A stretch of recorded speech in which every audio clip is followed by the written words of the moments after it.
জামায়াতে ইসলামীর আমির ডাক্তার শফিকুর রহমান বলেছেন, আওয়ামী লীগ ২৬ লক্ষ কোটি টাকা বিদেশে পাচার করেছে। ভিক্ষুকদের কাছ থেকেও চাঁদা আদায় করত। ওলামাদের কাছ থেকে মাইক কেড়ে নেওয়া হয়েছে। সকালে রাজধানীর সোহরাওয়ার্দী উদ্যানে খেলাফত মজলিসের দ্বাদশ অধিবেশনের প্রধান অতিথির বক্তৃতায় তিনি এসব কথা বলেছেন। শফিকুর রহমান বলেছেন, আওয়ামী লীগ প্রয়োজনে পুলিশকেও ব্যবহার করেছে। তারা মুখে যা বলে তা করে না। বিশৃঙ্খলার ষড়যন্ত্র সমস্ত ওলামায়ে কেরামগণ তা ঐক্যবদ্ধভাবে প্রতিরোধ করেছে।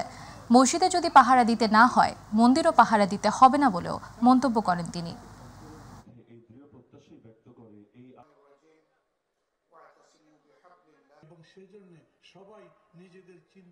বিপ্লবের পরে অনেকে উস্কানি দিয়েছিল, তারা ওয়াক পেতে অপেক্ষা করছিল যে বাংলাদেশে একটা ব্যাপক বিশৃঙ্খলা দেখা দেবে। কিন্তু আলহামদুলিল্লাহ, আল্লাহর শুকর, দায়িত্ব নিয়ে সমস্ত ইসলামী দল তারা পাহারাদারের দায়িত্ব